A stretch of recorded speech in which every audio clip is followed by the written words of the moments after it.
เขาก็ดีใจแห้งแห้งทุกคนตอนนี้ฝนก็ยังตกเนาะ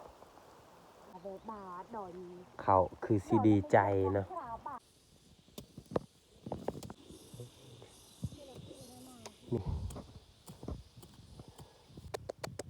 ไข่เต็มท้องปาดแบบนี้เนาะ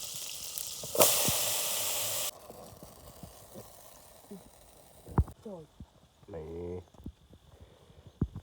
เขาคันส้มเนาะหรือว่าตำมะเขือโอ้น่ากินเลยแกงเห็ดแน่สบายดีเมื่อหมู่สุกูสุกคน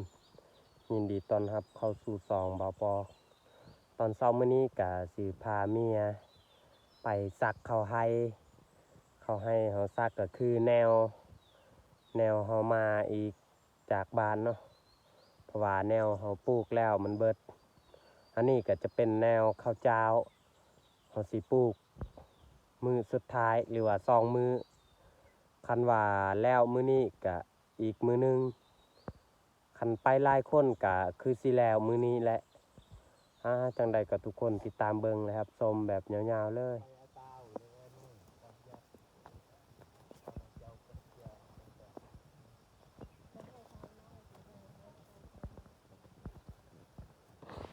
พวกเพิ่นไปนอนให้เนาะแยกกันต่างว่าทางนี้แหละทางให้เพิ่น2คนมีลูกอ่อนไปนะทางเฮานี่แหละ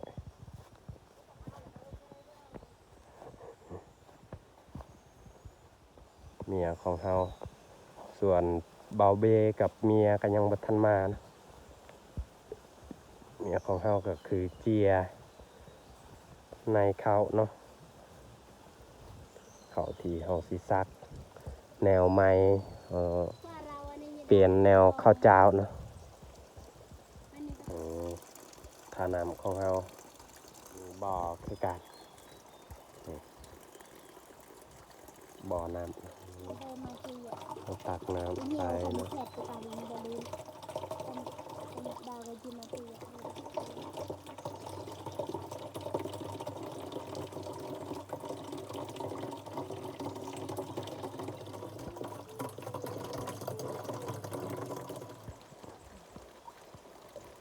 เราก็เลาะไปหาจักรจันทร์เนาะทุกคนเราเจอสัตว์ป่าแลนออกจากไฮคือซิแมนเพิ่นหาซอกกินจักรจันทร์นี่แหละโอ้บ่มีปืนเนาะทุกคนโอ้บ่ทันถ่ายคายคือโตมาคือซิแมนโตเห็นนี่แหละโตสีขาวๆมันแลนนี่ทางพูดเลยโอ้นี่บรรยากาศก็มืดครึมเหมาะสมที่สัตว์ป่าออกไปหากินยังไปต่อนะว่ายังบ่ทันฮอดเที่ยงมาฮอดเที่ยงแล้วบรรยากาศอยู่ให้เงียบสงบดีได้ยินแต่เสียงนกนูเนาะทุกคนโอ้มวนคักคันว่าเฮาไปนอนนี่แห้งสิม่วนกว่านี้อีกบรรยากาศอยู่ในเที่ยงแห่งเที่ยงกันใหญ่พอสมควรนอนหลายคนโหเมียของเฮากำลังดังไฟสิจีกินสิจีกินแมงจักรจันทร์เนาะบรรยากาศทางนี้ก็มืดเต็มแต่น้ำหมอกเมื่อวานตอนสีแรงๆฝนก็สิตกได้ยินฟ้าห้องแต่ว่าเมื่อวานบ่ปอกก็บ่ได้เฮ็ดคลิปเนาะเนื่องจากไฟเบ็ดมันบ่พอก็เลยหยุดถ่ายแล้วก็มื้อนี้มาเริ่มถ่ายต่อเนาะเสียงนกเป่าเนาะมันห้องอื้อคันคนฟังบ่ชัดเจนนี่คล้ายคือได้ยินคือเสียงคนเอิ้นส่วนของเขตนี่ก็จะเป็นหอซักเรียบร้อย เบื้องลุมเขาซักเรียบร้อยเมื่อวานเนาะเขาซักเบื้องหันยังแต่เบื้องนี้เนาะเบื้องยังที่หญ้าแคมนี่แหละแล้วก็เบื้องนี้แล้วก็ลงลุมไปพูนเลย อีกประมาณ2-3 มื้อนี่แหละคือสิแล้วอยู่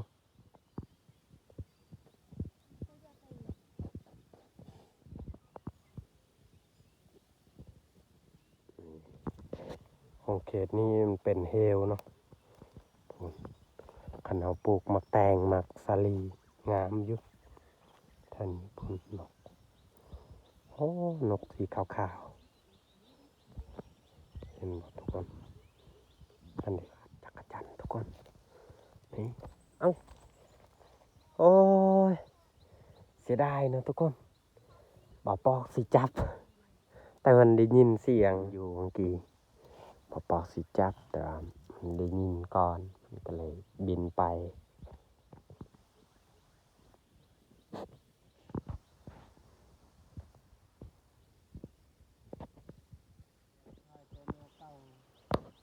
กำลังไปต่อเนาะไปสักเขาให้ต่อหลังจากพักสูบยาสูบเรียบร้อยเจ้าก็เดินทางไปสักเขานี่แหละส่วนเฮาก็คือเสียหญ้านี่แหละเสียหญ้าแคมฝนสิเริ่มมืดเนาะทุกคนส่วนมึงนี่ก็มืดครึ้มแม้นตอนนี้ก็เวลา8 โมงแต่ว่าก็ได้ยินเสียงฝ่าห้องส่วนมึงนี่ก็มืดครึ้ม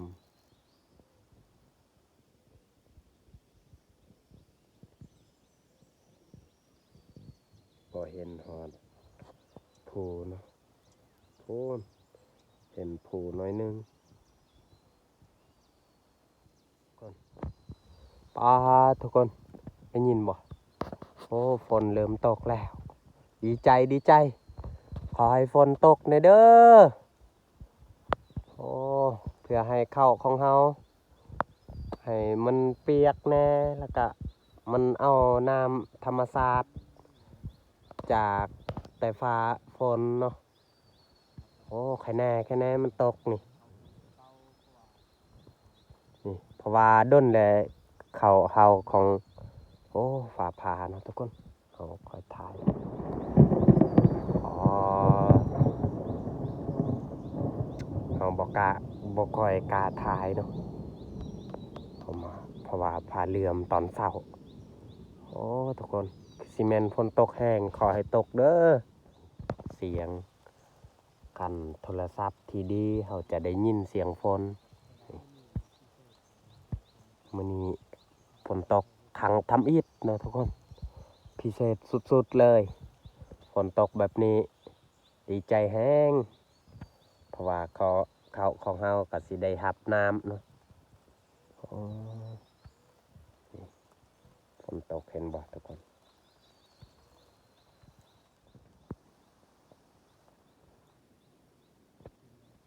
ของเฮาก็ยืนเบิ่งเพราะว่าฝนตกเนาะเขาเจ้าบ่ได้ซักโอ้ดีใจแห้งฝนตกครั้งแรกเนาะ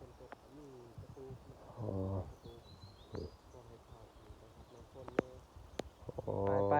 ย่างเข้าตูบฝนตกมาแล้ว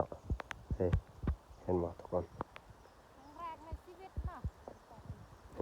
ครั้งแรกของปีนี้และฝนตกที่ว่าฝนตกกับฝนตกดีเนาะ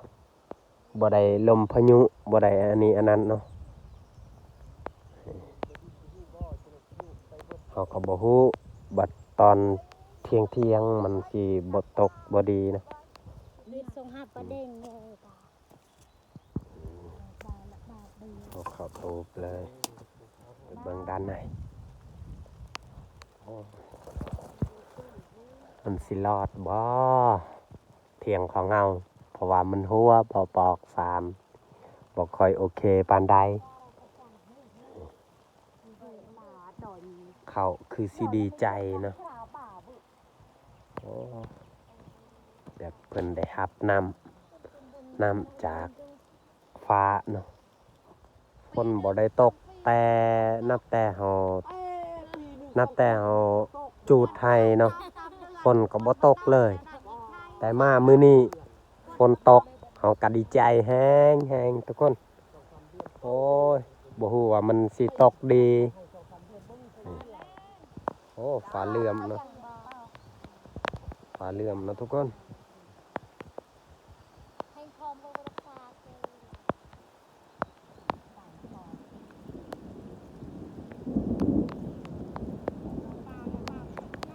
ลย เบื้องไม่เบื้องเสือแถว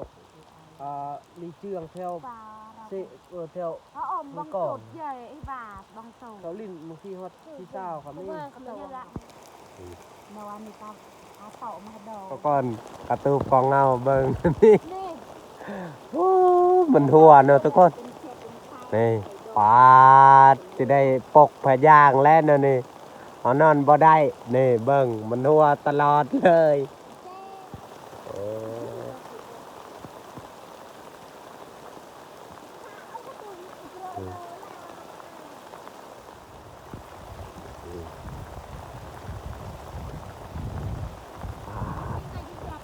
ลมแน่ทุกคน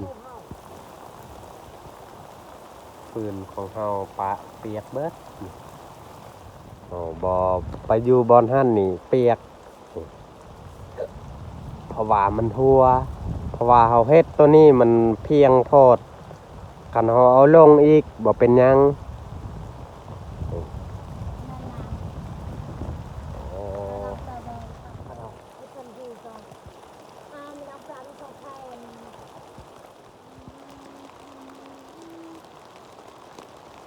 นี่ฝนตก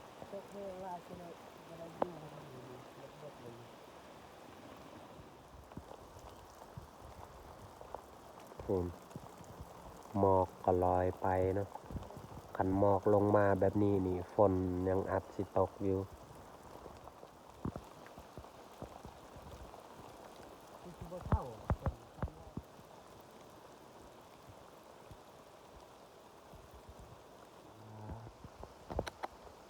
น้ำหมอกลงมาเต็มเลยบ่เห็นเลยทุกคนโอ้ยแถวไฮก็มืดเลย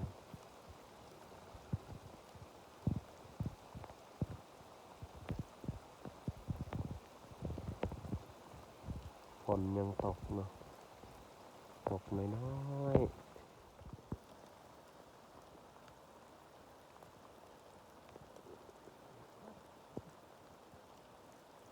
ตอนนี้ฝนก็ยังตกเนาะ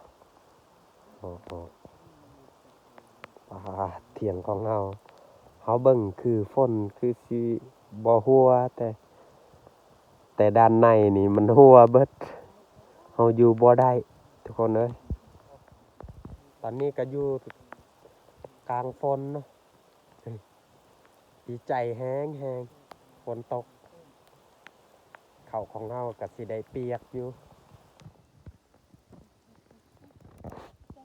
นี่ขอออกสูบอยู่นอกเนาะฝนก็เซาแล้วพระอาทิตย์เริ่มออกมาแล้ว เดินทางต่อเนาะเพราะว่าฝนเซาตกแล้ว เจ้าก็ออกไปสักเขาต่อ อุปกรณ์ของเฮามีเหล็กแวกแล้วก็เขานี่แหละ เขาแนวเขาเจ้าเนาะเฮาสักมื้อนี้สักเรียบร้อยเนาะ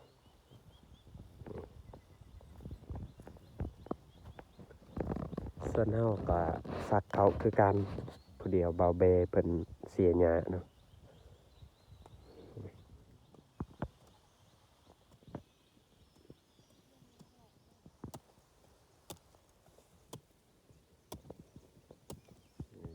พี่เอ๋ยของเฮาก็มาเนาะผัวของเพิ่นบ่ได้มา เวลาเฮาซักนี่เฮาต้องเกี่ยวมือ ให้มันไว แล้วก็เฮายัดใส่หูให้มันถึกเจ้าซักเนาะ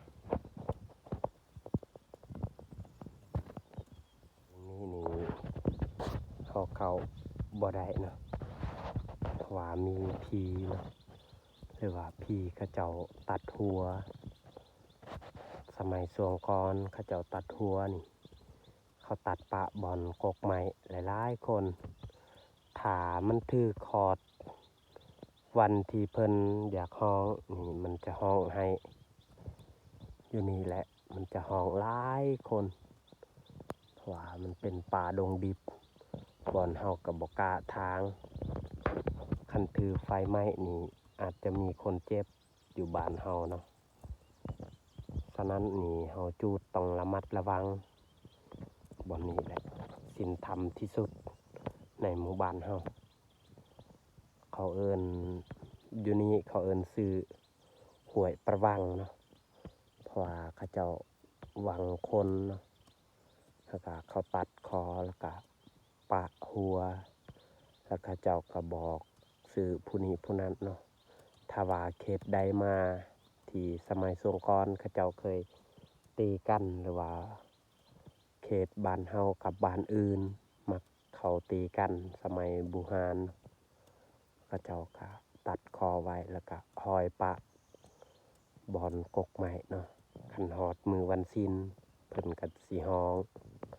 แต่ว่าเขตที่เฮาทางนี่คนอื่นก็บ่เคยทางมีแต่เฮาทางก่อนเฮาทางปีนี้เนาะความเป็นแบบใดเฮาก็บ่ฮู้สาเหตุ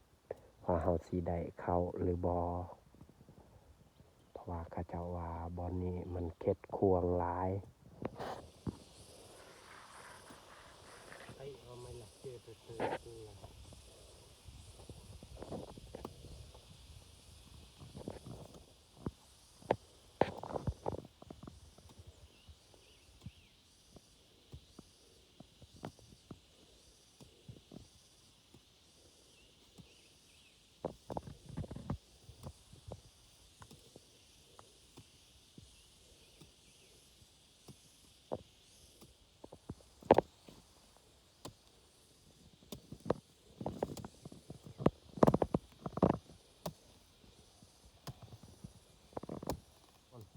นี่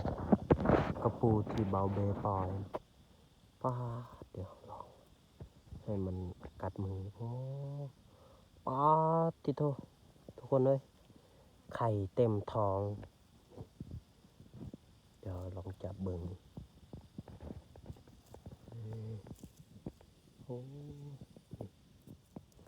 เบาเบเพิ่นปล่อยไว้กระปูเนาะสงสัยฝนตกมันจึงออกมา เพราะว่ามันเปียกดินถ้าลองจับเบิ่งโอ้ไข่เต็มท้องป้าทุกคนเลยนี่ไข่ของมันเดี๋ยวเราก็สิปล่อยเนาะเพราะว่าไอ้ต้นปล่อยมันไป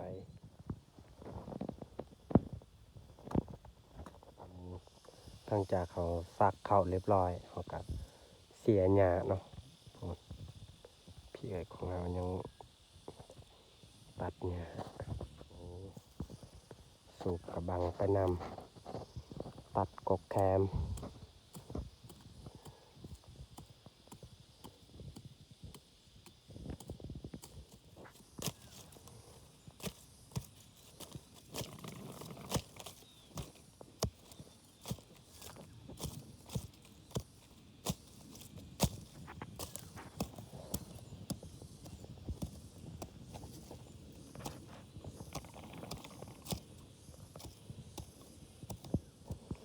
ส่วนเมียของเราก็พูน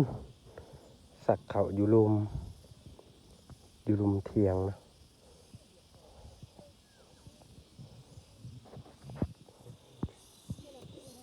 เมียของเราสักเขานะเพิ่นสักยังบ่ทันแล้วเพราะว่าเม็ดหรือว่าแนวเขายังอยู่ในกระโหลงเนาะหรือว่าในกระปุกที่เขาตัดเสียหญ้าไปนำเขาซักแล้วกำหนึ่งเขาก็เสียหญ้าเลย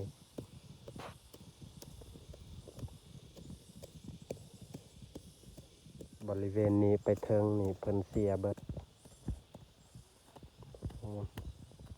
สัตว์ที่เบาปอกเห็นเมื่อกี้คือสิแม่นนี่แหละมันมาเขี่ยบอนนี้แหละโอ้สงสัยมีแนวมันกินนี่แม่นแล้ว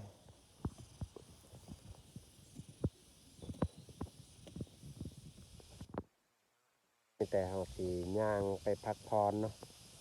ขึ้นบอนเที่ยงของเฮาเพราะว่าตอนนี้ก็เวลา 11 โมงปลายแล้วสิเข้า 12 โมงเนาะพอพักพรกินข้าวกินน้ำนี่ปีกล้วยเนาะพวกเข้าไปหา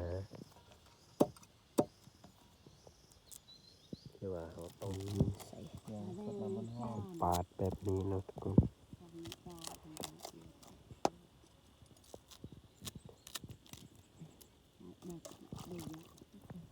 ปาดแล้วก็แกงส่วนเสียงฟ้าเขาคือสิแมนยังฝนสิตก เอาตัวที่ คือสิ เ แมนผักอีเลิศเนาะ พอดีจะมือ เมื่อลงทา จะมีคนโรคกระทา ดูเปรี้ยวก็คือเสียง ค่อยกับฝากพี่ฝากซ่อนมาให้เจ้าเจ้าข้าวหมกแป้งสลีไม่ค่อย บอกอึดเลยว่าหัดจาง เอามือปนิ่มเลย คนที่ฝากนางงามมันจะแตก กินไก่ ใส่น้ำมันหมูเนาะหมูที่เราทอดเอาใส่น้ำมันใส่มะเขือ เลยผักเผ็ด เอาให้ค่อยมือดำ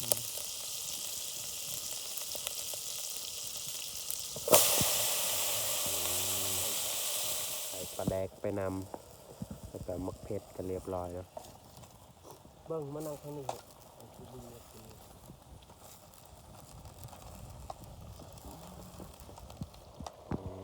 ใส่เห็ดไปนำโอ้คือสิคักอาหารมื้อนี้ มีหลายเมนูจะมีตำมะคุงอีก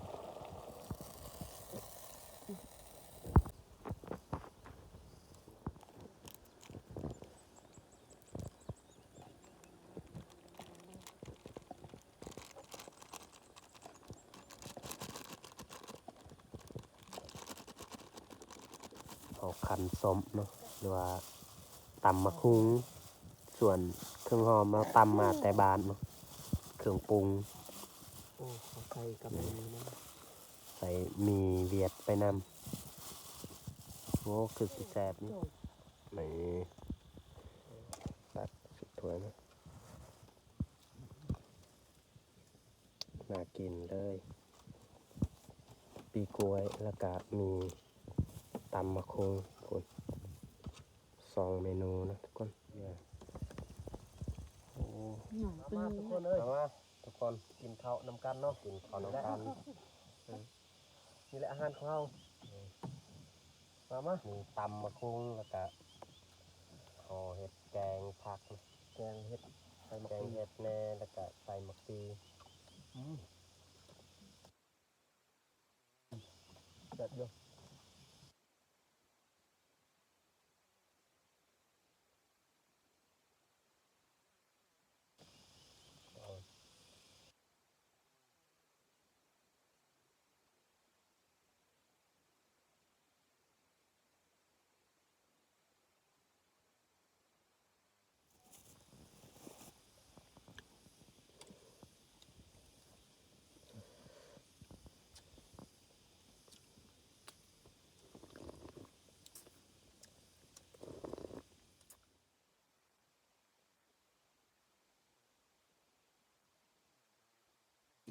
บะปอกเพราะว่ามันยังมืดอยู่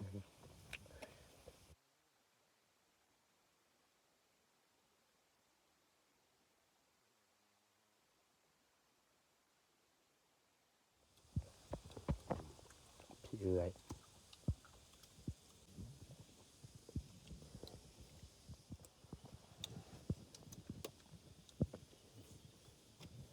ตะบดจ้ะ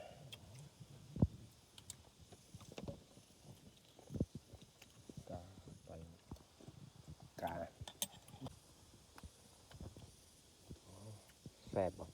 โอเคทุกคนสำหรับคลิปนี้ก็สิจบลงเพียงเท่านี้เนาะ